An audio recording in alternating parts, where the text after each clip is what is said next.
Hello everyone, welcome back to my channel. If you're new here, my name is Irresistible and I'm a manifestation and soul realignment coach.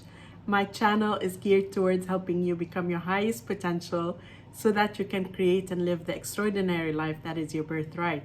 In today's video, I'm gonna be talking about why I absolutely love working on your self-concept first and foremost.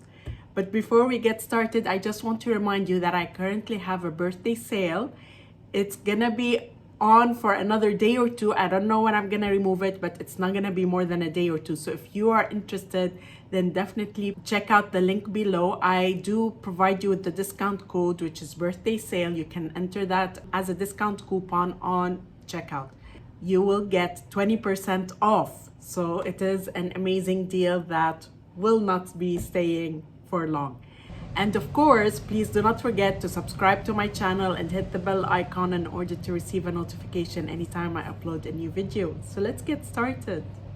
When it comes to affirmations, I always place a lot of emphasis on self-concept. And the reason I do this is because of my own experiences with that, as well as the experiences of my clients. But here I also want to make a disclaimer that this is based on my own experience. It does not have to be your experience, but I'm telling you what has worked for me and what has worked for my clients. I noticed when working on self-concept, you first and foremost tend to be focused inwards. And it's a very subtle shift, guys. I can't explain what it is. I can't really put it into words, but there is this subtle shift where you're not focused externally, but you're focused internally.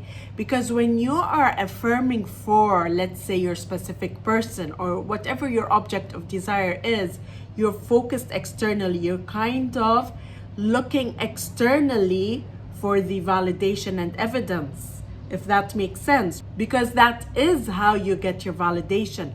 But when you affirm for yourself, you start to embody it. Now, this does not mean that, let's say, you're affirming for a lot of abundance, so your object of desire is a lot of money, or your object of desire is a specific person. It does not mean you don't embody it, but you tend to be pushed out in that perspective. You tend to be looking for the evidence externally in the behaviors of other people. Whereas when you affirm for yourself, there is something about the way you show up that is different.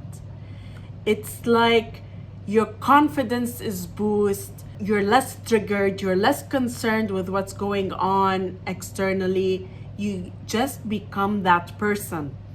And this is why I always say, like, if you want to affirm and you don't have a lot of time and you really just want to focus, affirm for self, affirm for your self-concept, and everything else will still come in.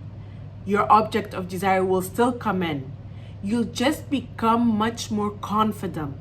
So if we were to look at, let's say, affirming for abundance, right? So how do you work on self-concept with respect to abundance? You say, I am deserving of having all the money that I want, or I am damn good at what I do.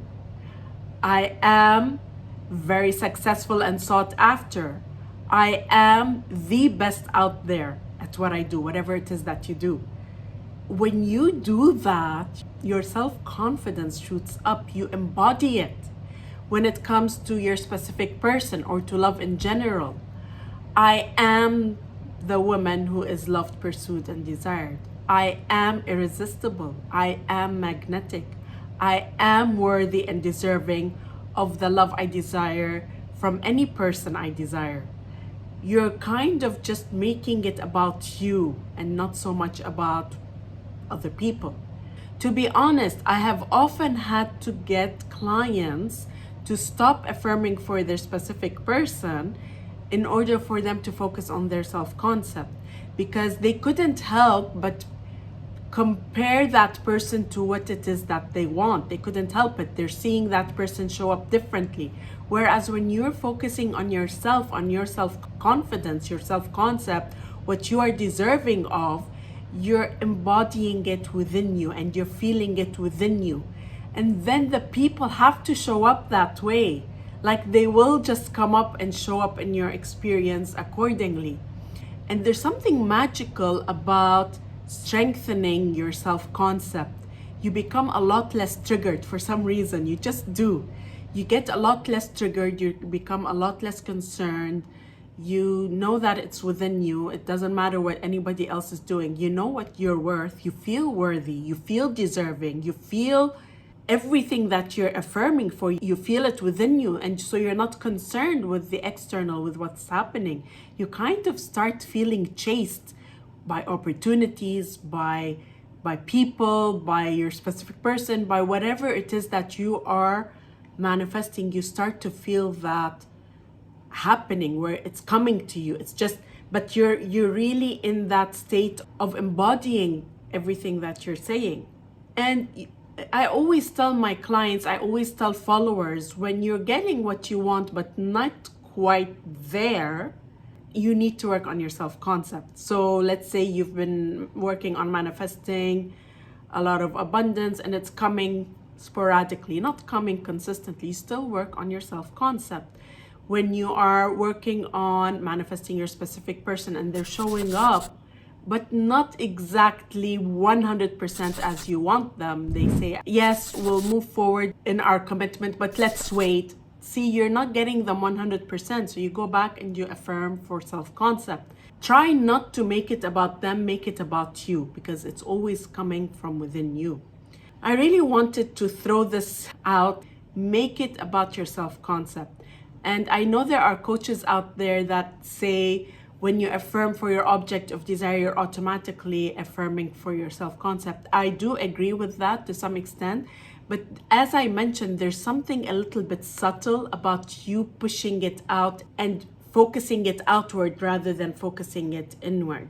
When you're affirming for your object of desire, you're pushing it outward. You're looking outside of yourself. Whereas when you are affirming for yourself, you're pulling it in. It's a very subtle difference that only you will understand once you start affirming for yourself. Once you start really making your self-concept your number one priority. I do talk about self-concept not requiring justification. I will link it above. This is a great video that you can watch that will really also help you understand really what we're talking about with respect to self-concept. Definitely recommend you watch that. Ultimately, it really is about investing all that energy inwards into yourself, into who you are, rather than into the other person, if that makes sense. If you like this video, then please hit the thumbs up. This will help my channel grow, and I look forward to seeing you again in the next video.